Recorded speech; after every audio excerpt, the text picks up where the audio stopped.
Okay, picture this. It is the year 2020. We are in the middle of a pandemic.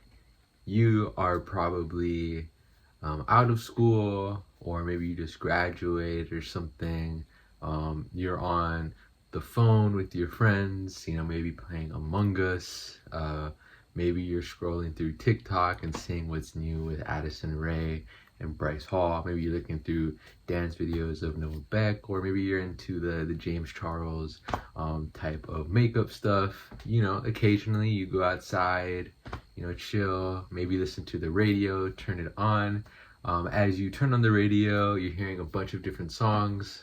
Let's just Say So by Doja Cat. You can go Tootsie Slide by Drake.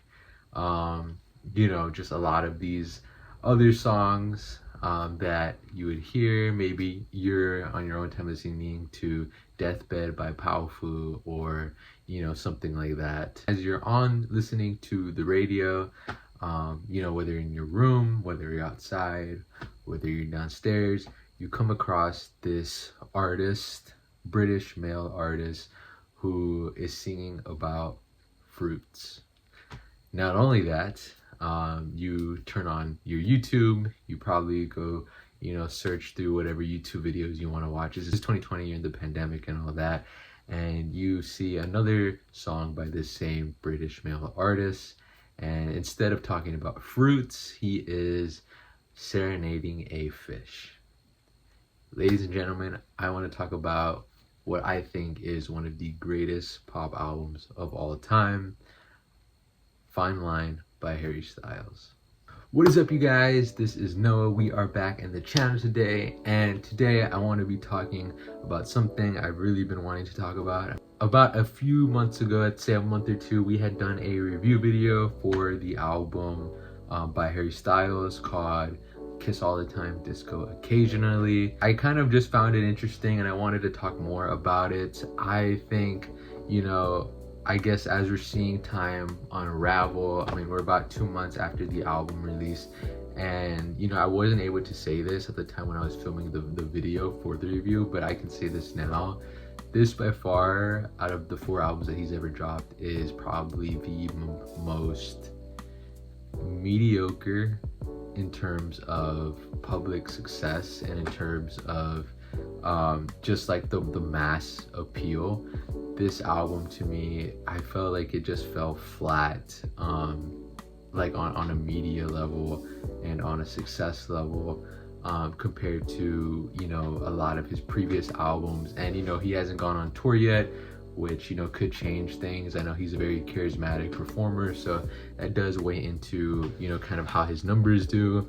But not considering that, because I know the tour this time around is going to be a little bit different. He's only playing at the Madison Square Garden. I think for me, I think I can say without having to be worried about it, because I remember when I filmed my first review video for this album, for Kiss All the Time, Disco Occasionally, I was kind of scared about what people would think that saw that, and if they were like, oh, like he doesn't like it, or I was kind of basically just scared of the Harry fans coming at me. But I can say it now, I really didn't like the album. I thought it was good, and I thought there was good qualities about it. I liked certain songs from the album. There were some songs I thought were really good, like Taste Back, like Carla's song, like American Girls. But I think overall as an album, it just fell short in my opinion, especially for a comeback album of being gone for 4 years. And I think it kind of reflected into the mass media. I feel like the album kind of just came and went. I don't really hear too much about it in the public other than by like Harry fans that I see on like TikTok. It got really heavily overshadowed by a lot of other albums that came after that. I know like BTS had dropped like 2 weeks after, and I felt like I heard so much more about their album, and that's because I'm not even a BTS fan. But it's just crazy because we're talking about an artist in Harry Styles that has been, when he dropped his previous album, Harry's House, was arguably the biggest artist on the planet at that time. So I thought that was pretty interesting. I also want to talk about him because there's a lot of new stuff going on. He's getting married, or he's engaged apparently, something like that, with Zoe Kravitz. I don't know how true that is. It might be. You know, that's pretty cool. Congrats to him if that's true. He's gonna go on tour like within later this year. Tickets are crazy. They are, you know, sky high. You know, off topic, but I got tickets to Niall's tour. I'm going to be going to that next year. It cost me an arm and a leg because I didn't order from the direct venue seller, so I guess that's kind of on me. I'm kind of an idiot, but we're gonna go see Niall in 2027. That's the first time I've ever seen a One Direction boy live. Besides the point though, the reason why I wanted to talk about this, the reason why I wanted to talk about this Harry Styles stuff and kind of bringing up this album and Kiss All the Time, Disco Occasionally, is because while I was thinking about just how I feel like this album hasn't really done well in terms of, you know, I feel like it just doesn't have mass appeal like his other albums do. I feel like not a lot of people have been talking about it. And while I was doing another video that I'd done previously, like about 2 weeks ago, on why I think Justin Bieber is the most influential and most iconic artist of our generation, it kind of got me thinking to an album that I think doesn't get enough credit. It does by the Harry fans, by the One Direction fans, but it doesn't by the mass public. And I truthfully believe that this album is, if not already, going to be recognized as one of the greatest pop albums of all time. Not just of this generation, but I mean of all time. And that is Fine Line by Harry Styles. This album right here, this bad boy. This is Fine Line by Harry Styles. I know when we think about Harry's albums and we really compare them to one another, we kind of think Harry's House. That was the quintessential Harry album that a lot of people think about. That was the album that that was like the biggest album he ever had. Like sales, on a sales level, it was like crowned album of the year by the Grammys, which is the most prestigious music award event of all music awards. So that is pretty much, you know, basically it's just album of the year.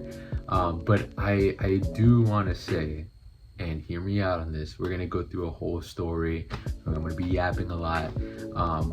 I think that Fine Line is the better album. I think it's going to be a greater album, and here are some of the reasons why I think that, and why, not only I guess to kind of prove my point about this, but I really just want to talk about this album and how I've seen it ever since the time it came out in 2019. This album has been really special to me. I would say it is my favorite album from any of my favorite artists. I would say it's the best album from any of the One Direction members, like from their solo careers. I think it's better than a lot of my other favorite artists when it comes to like pop albums. Better than anything Shawn Mendes has ever put out, in my opinion. In terms of with Justin Bieber, I think Fine Line and Purpose go really blow for blow, but I think me, my personal bias, I like Purpose a little bit more. But I think as an album and as a collective whole, as a concept album, I think Fine Line is better. I think it's the better album. I think it is the greater album. But I'm going to be telling you guys about it today and why I think that. Before I get started, hit that like button, hit that subscribe button, you know, comment something down below before we get into it. I think that's one thing for you guys to comment is, what is your favorite Harry Styles album? What are your favorite Harry Styles songs? Because I'm going to get into it in a little bit, and I just want to hear you guys' opinion. I do be reading the comments. Oh, also, shout out to Connor for, you know, reposting my video. I just wanted to bring that out there. Yep. Living on Cloud 9 currently right now. It just happened a few days ago from the time I'm recording this. That's not why we're here though. Let's get back into it. So if you guys aren't familiar with Harry Styles, just a quick rundown. He was a member from One Direction. That was a massive boy band that was formed in the 2010s. I would say they were the biggest band of the 2010s in general, the highest selling band. He was kind of the face of that band. I know if you were in the fandom, you kind of thought, you didn't really think there was a face, or you didn't really think that, you know, they were all kind of special in their own way. But from the outside looking in, if you were just an average, you know, music listener, you kind of looked at One Direction.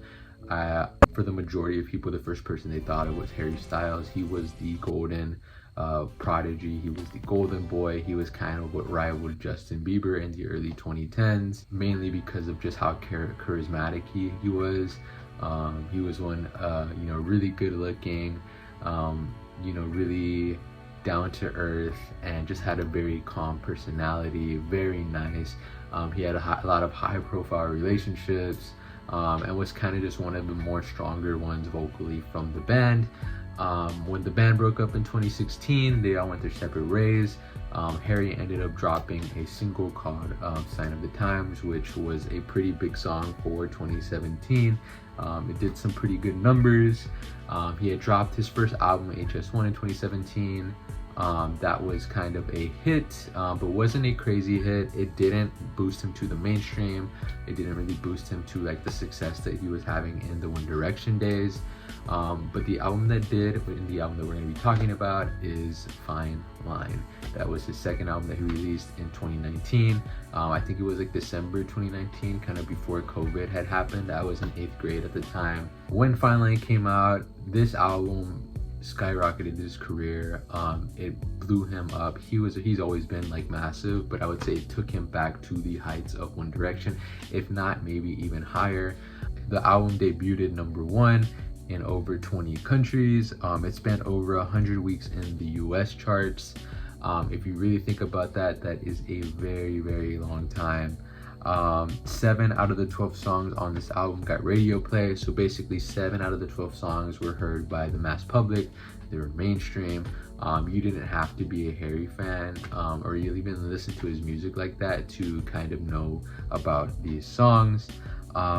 It was the biggest sales first week from a British male artist at the time. And as a collective combined from all the 12 songs in the album, it has over 11 billion streams on Spotify. That's almost like 1 billion streams a song, which is pretty crazy.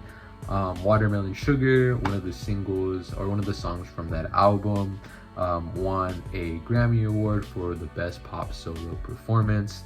And then it garnered and kind of led into Harry having one of the top 10 highest selling tours of all time, and so much so that he was able to come up with a follow-up album after Fun Line called Harry's House, which ended up becoming the biggest album of the year that it was dropped. He was the biggest artist on the planet at the time, in my opinion, but I just do think that was the fact. I mean, 2022 to 2023, everybody knew who Harry Styles was. He was everywhere. You couldn't run away from him. Like, he was just so massive, doing, like I said, one of the biggest tours in history. UK Rolling Stones named him the new king of pop, which is pretty crazy. I don't know if I agree with that. That's what the Rolling Stones said. They said that he was the new king of pop of our generation after Michael Jackson. So I think that was pretty cool. That was pretty crazy too. And I'm a big Harry Styles fan. So yeah, those are just some of the accolades that I want to go over about this album and what makes it so special. So that kind of just paints the picture for you of how massive it was. If any of you guys were around back in 2020, you guys will know what I'm talking about. I'm just gonna go over a few of the names of the songs, and you guys can tell me if you remember them or not. I'm pretty sure you don't even have to be a Harry Styles fan to remember Watermelon Sugar, Adore You, I'm falling again, I'm falling again. Golden, you're so golden. Canyon Moon, Fine Line, Treat People with Kindness. Those were, I would say, the biggest songs on the album, as well as Lights Up. The album was all over TikTok when it came out. The album was all over the radio when it came out. Harry was everywhere. He was doing all these crazy press runs and interviews. But I also kind of just want to talk about 2 other things about this album. Besides, you guys kind of have an idea of how massive the album is. So yeah, I'm going to talk about some of the other things. I think what made this album really stand out, in comparison to, let's just say, HS1, is the aesthetic of this album. I want to really preface this when I say it. And when it came out in 2019, there hadn't been a pop star in our era or in our generation that had dropped an album of this type of aesthetic. I think, what I mean by that is Harry leaned more to the feminine side of himself. You kind of saw it with his press run. For this album, he was wearing dresses. He was, wearing more feminine clothing. He kind of brought back this sound in the album. A lot of it you can kind of tell is influenced by 70s pop rock, with a mix of modern pop. He kind of combined these two genres together, and that is what composed up Fine Line. Before that, there wasn't any albums by any major artists that were making a sound like that. I think one reason why Harry has been so successful, especially compared to like the other boys in the band, is because he was able to find a sound that was so distinct and that was so able to distinguish from the other popular artists in the world. He kind of made his own pop sound. Back in 2019, the charts were getting dominated by artists like Ariana Grande, Justin Bieber, Taylor Swift was pretty big, Shawn Mendes. When Harry and they all had like their own sound. I would say they were more 2010 sounding pop. Harry Styles had completely changed the trajectory of what pop music was. He influenced like this whole next decade of pop artists, especially male pop artists. I want to say aesthetic is such an important thing to an album, like to have something that pops. I would say one example would be like Tyler the Creator. Every single album that he drops feels like a new movie. It feels like a new era. It feels like so artistic, and there's all these different popping colors that he uses for his albums, that create these different stories, these different costumes that he uses for these different characters that he makes, and personas that he has for these different albums. And I think that's why Tyler the Creator works. Similarly, I think that's why Fine Line works, is because it was so different from anything that had come out previously in the recent years of, like I said, 2019. His style, we'll never go out of style. It's about him, by the way. His style, his brand, his image influenced, like I said, the decade of pop artists of male pop artists in the 2020s. To kind of give you an example, there were two major pop artists, in my opinion, that really changed their style and their way of music. And that is The Weeknd and Bruno Mars. If you guys notice, after the 2020, after COVID hit, you kind of saw, these are two other, I'm gonna say right now, The Weeknd, Bruno Mars, and Harry are all in the top 5 great, like, best male artists or greatest male artists of our generation. I would say, with Justin and Drake. But with The Weeknd and Bruno Mars, speaking for them, they kind of went through a whole image change after 2020, kind of embraced into that old 70s style fashion. They kind of changed just kind of their sound in pop music. The Weeknd was a lot more R&B, and then you kind of just see him shift into like this electronic type of pop music. With Bruno, you kind of see more soulful type of music instead of just like straight hardcore pop that he was doing on like his earlier albums, like 24K Magic. That's What I Like, and those songs that were like there in 2015. And part of me is to believe that a big reason of that is because the time and the music of pop was transcending, and I think Harry was a big influence on that. When people saw how successful that he was doing what he was doing, dressing up the way he was dressing, kind of creating the sound that he did, kind of embracing that old style of music, I think it encouraged other popular artists to kind of go the same route. And then we kind of see it with the newer artists, that are coming up now, in Benson Boone, in Somber, and even a little bit in Role Model. I think all of them have this influence by Harry Styles, especially Benson Boone and Somber. I think the way that they dress, I think the type of pop music that they make, I would say that they don't do that. They don't have that type of image if it's not for Harry. I think Harry was the first pop artist in our generation to kind of do that, to dive more into your feminine side, to dive more into that 70s culture of fashion and of just music as a whole. Kind of changed how male pop music, or just pop music in general, is now compared to like the 2010s, where you had, you know, artists like Justin, artists like Ed Sheeran, artists like Shawn Mendes. Their type of pop music, I mean, it's still relevant because all of them are big artists, but it doesn't, it's not what's in the now. It's not what is, you know, artists like that aren't known yet. They're not blowing up by making music like them. You know, they're blowing up making music like Somber, making music like Harry, making music like, you know, Benson Boone, and kind of like aesthetically fitting that mold. I think Harry greatly influenced the pop artist of today. Other than the aesthetics, at the end of the day, it also always comes down to the music. This album was just, I'm gonna say it was like damn near perfect.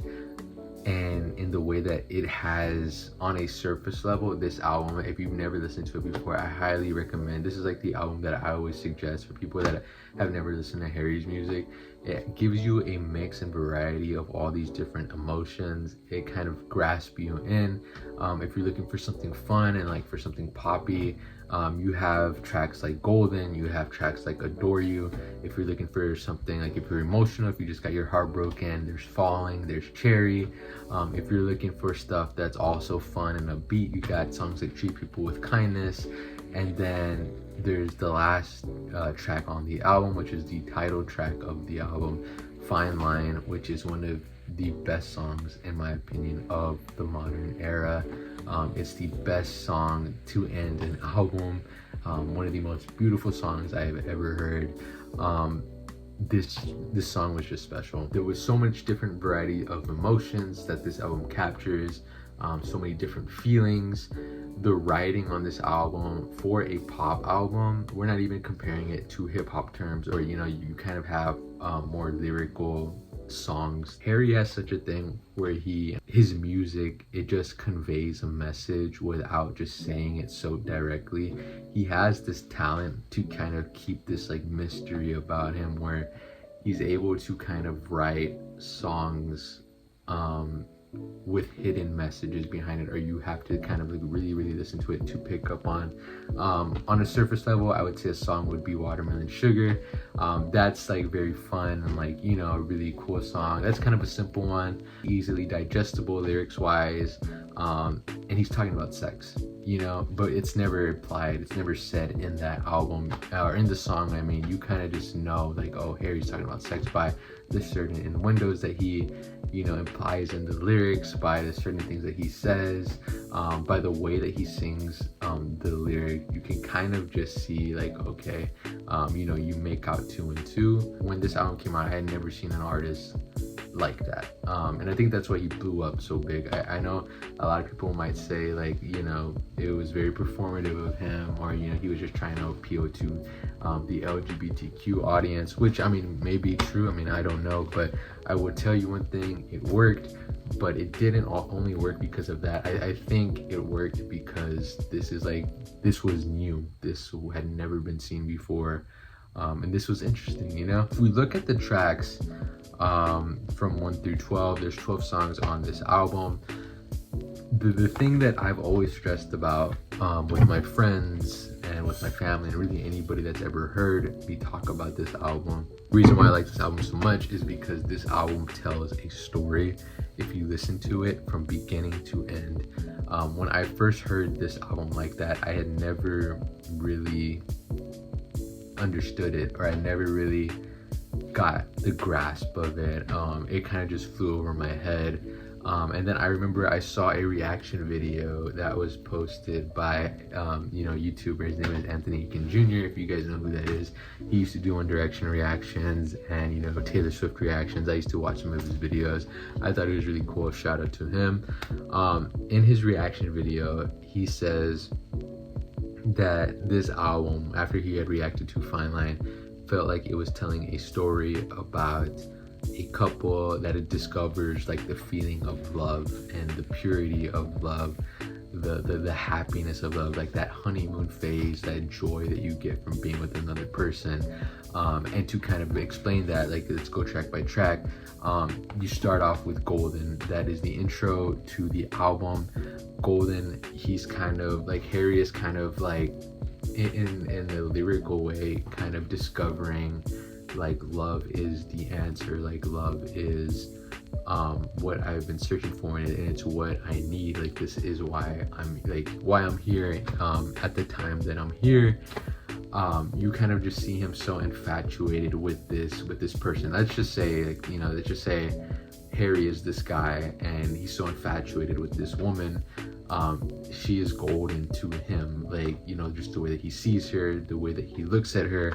You then go to Watermelon Sugar, which, like I said, is a song about sex, but on a deeper level, it's also a song about the carefree aspect of a new relationship, the carefree aspect of diving into something new with somebody. It's just like such an excited feeling. And I know you guys, if you guys have relationships or boyfriend or girlfriend, you kind of know how that feels. The first few months are just magical. The first few days, you're on like this high, like watermelon sugar high. Sorry about that. You kind of feel all these types of emotions, and then you go to Adore You, which it's kind of him, like, I feel like it's such a song for like a yearner, where he's like, I'd walk through fire for you, just let me adore you. Basically just saying like he would do anything for this girl to make this relationship work, to kind of just keep it afloat. That's kind of like the love songs of the album. That's kind of like, oh, like this is like a couple falling in love. And then transition to track 4, which is called Lights Up. That was the first single that he released from this album. I've heard a lot of things about that song. That song is about Harry kind of, I guess, being more true to himself, to the public, and kind of opening up about who he is. A lot of people connect that with, just like being gay and stuff, kind of just being able to express yourself freely and kind of putting yourself out there in the world and being like do you know who you are? Like the lights are on you, like you're able to just roam and be who you are.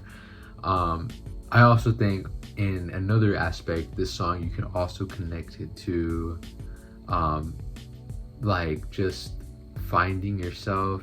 And I feel like it's kind of like this gray area between the first few songs and these next few songs, where you're the person, like, that's just Harry is really questioning himself, and who is he in a relationship, what kind of person is he, like, deep down.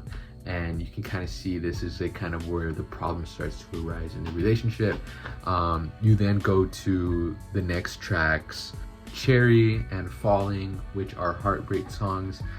Cherry, don't you call him baby.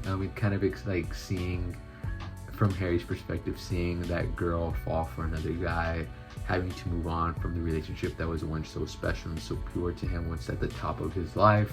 And then Falling, which is where, he's just depressed and he's broken and he misses her and he screwed up, they're not together anymore. So you're kind of seeing through this album, like, you see somebody fall in love, you see somebody go through a relationship, and then you're seeing somebody just go hit rock bottom after that relationship ends, to be so lonely. Kind of the same thing, it just topples onto Falling, and it's about just him being alone. Like that's literally like all I can say. It's just him being alone and just kind of going through it on his own. She, which is one of my favorite tracks Harry's ever done, one of my favorite songs Harry has ever done. It's a song that I would recommend to anybody who's not a Harry Styles fan. Go check that out. I have a lot of friends that are into that song that aren't Harry Styles fans.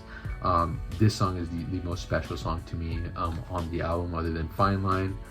It's so unique. I think Harry should make more music like this song, and to kind of to tell the story about it. He's talking about a girl that constantly lives in his head. From what I got out of the song, that constantly lives in his head, that lives in his mind.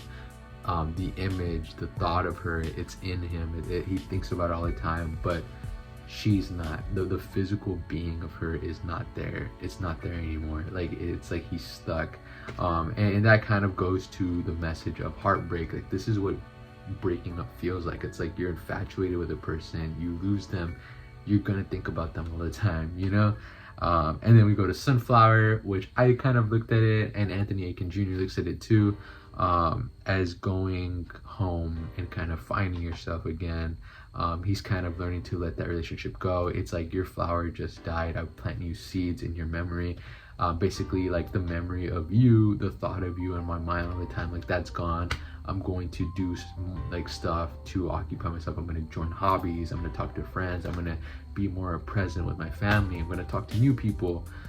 It's kind of like that growth phase. And then you go to Canyon Moon.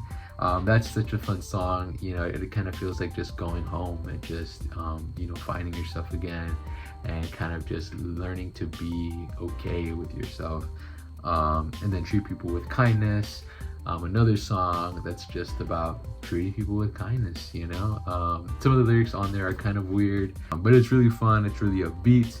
And then you go to the final title track, Fine Line, which is the best song on this album.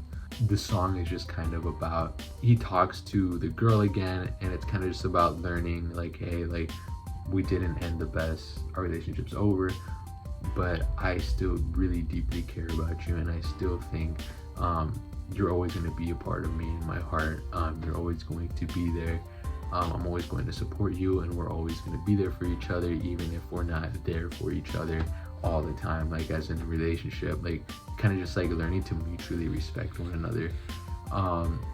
Yeah, I think the concept of having an album about love, about heartbreak, about learning to find yourself again, about growth, it's like a movie, kind of. It's like a film. The best part about this movie is it feels like a movie, you know, and that was something I had never noticed before. That's something I'd never seen before in any album that I had ever listened to, especially from a pop album. I feel like pop albums, the songs are just so scattered everywhere. It kind of just works by like, oh, what hits, what do the audience like. This one, Harry really, I feel like, methodically planned the way that the tracks were listed. I've always said it before with my friends, I want to make a film about this album. I want to make a film off of this album. I think it'd be really cool to do, kind of like with the story that I was telling you about through all these tracks. Yeah, like I think the story, like just as a concept album, is so different. The story itself is like so the same. Like you've seen it in a bunch of movies. You've probably heard other albums like that talk about love and heartbreak, but in a pop album from one of the biggest artists of our generation, that doesn't get talked about enough. So I think that is something so unique and something so special that he had done. And yes, Harry's House ended up coming out after this album, did crazy numbers, bigger numbers, but that was because Fine Line kind of paved the way for that. When Harry's House came out like 2 years later, people wanted more of this guy. People wanted more Harry because of what Fine Line did, of what Fine Line opened everybody's eyes to. It's just like, this is one of the biggest artists of our generation. So yeah, it's a concept album. Aesthetically, the tour that followed, like everything was just so magnificent about this. Like Harry really did his best with this album. Just the writing of it, the lyrics, the amount of emotions that you're going throughout this album, the story that's behind this album, it's just something so special. I think it's one of the best albums. I think it's one of the greatest pop albums of all time. That's really all I have for you guys. This is going to be kind of a longer video. I feel like I could drop more ideas down, but this is kind of just all from the top of my head, what I think about this album. But yeah, thank you guys for watching. I hope you guys liked it. We got a lot of great things coming soon. I'm really excited for the channel. Like I said, I think I'm still excited because Connor reposted me from midnight till morning. He knows I exist, and that's pretty crazy. We've done a lot of cool things, especially that was like one of my covers. I thought that was pretty cool. You know, we got a lot of great videos planned out. I know Drake just dropped an album. We're going to be reviewing that here on this channel. I have some interesting things to say about that already. So yeah, we're just going to be kind of, you know, going with the flow. If there's any content you guys want to suggest, please let me know. Like I said, like, comment, and subscribe. I guess one thing for you guys to comment, other than like the favorite album that I was saying earlier and the favorite tracks, is just what do you guys want to see? What do you guys want me to react to? What do you guys want me to talk about? I'd love to hear it from you guys. I hope you guys enjoyed this video and learned a little bit more about this album and about Harry, because I think he's a really cool guy, a really cool artist. I really wish that I could see him live, but you know, them tickets, you know, just be way too high, so we can't do that. But yeah, anyways, I hope you guys enjoyed this video. Love you guys, and yeah, talk to y'all soon.